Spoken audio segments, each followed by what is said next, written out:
डमरू काहे के हो बजवनी, हमें तो यावत रहनी ना।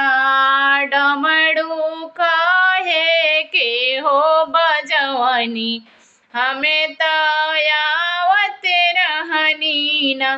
डमरू के आवाजिया हमेरा बगिया में सुनैल, फुलवा लोढ़त रहनी ना।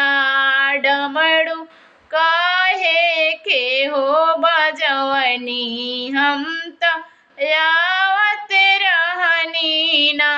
डमरू के आवाजिया मेरा बगिया में सुनैल, जलवा भरत रहनी ना। डमरू काहे के हो बजवनी, हम तो यावत रहनी ना।